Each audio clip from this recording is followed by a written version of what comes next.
तो बच्चों आज हम इस वीडियो में शंकु परिच्छेद चैप्टर नंबर 10 में वर्त का परिचय करेंगे और वर्त की समीकरण जानेंगे कैसे बनती है। तो बच्चों आपको पता ही है कि वर्त क्या होता है।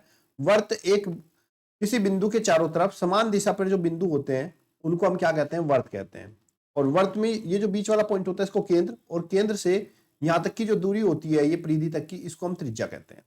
तो आज हम क्या करेंगे, अगर हमें यहाँ पर वर्त के सेंटर, वर्त का जो सेंटर है इसके कोऑर्डिनेट दे दिए जाए, इसके निर्देशांक, और इसके किसी परिधि पर कोई बिंदु उसके निर्देशांक दे दिए जाए और इसकी त्रिज्या को हम r मान लेते हैं, तो यहां पर इसका एक समीकरण बन के आता है जिसको हम वर्त का समीकरण कहते हैं। वर्त का समीकरण कैसे निकालते हैं, चलिए देखिए। वर्त का समीकरण हम निकालेंगे, देखिए यहाँ पे बिंदु C है और ये P है, तो CP हमारा क्या है, CP हमारी रेडियस है।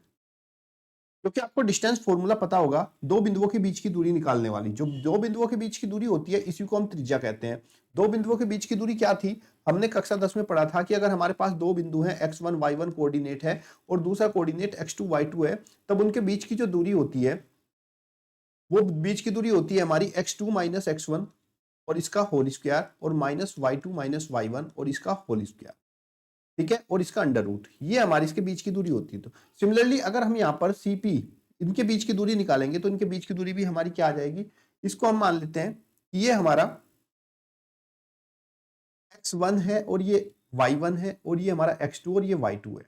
अब इसको हम सोल्व करेंगे बच्चों, सोल्व करने पर हमें क्या मिलेगा, x2 minus x1 means x minus h whole square plus y2 minus y1 y minus k whole square, यहाँ पे प्लस होगा, और इसका अंडर रूट, और इज इक्वल टू ये जो CP है इक्वल टू किसके है, ये त्रिज्या के इक्वल है।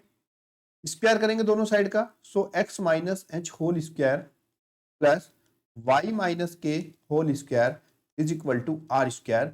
ये हमारी वर्त की समीकरण होती है।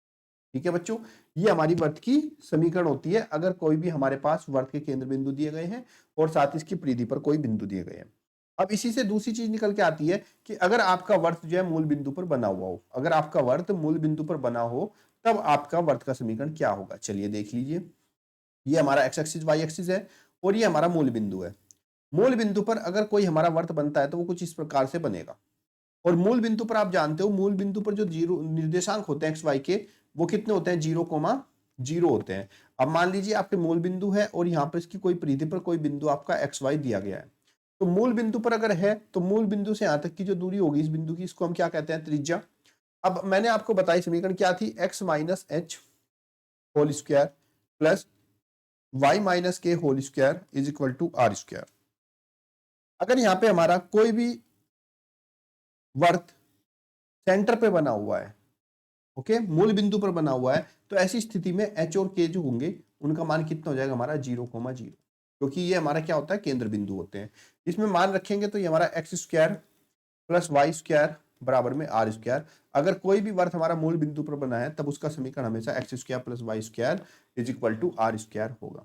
तो ये हमारे बच्चों क्या थे, ये हमारे समीकरण थे। अगर वर्त मूल बिंदु पर बनता है तो हमारा ये समीकरण बनेगा, और साथ ही साथ अगर हमें केंद्र बिंदु दिए गए हैं और साथ में त्रिज्या दी गई है और उसकी परिधि के, तब हमारा समीकरण ये बनेगा। तो मुझे उम्मीद है बच्चों आपको वर्त समीकरण बनाना आ गया होगा। ये बहुत ही इंपॉर्टेंट है, पहली एक्सरसाइज हम करेंगे जब इसमें अपनी 10.1, तब आपको अच्छे से समझ में आ जाएगा किस तरीके से इसको यूज करना है। वीडियो अच्छी लगी है तो लाइक करिएगा, चैनल को सब्सक्राइब और शेयर करना मत भूलिएगा।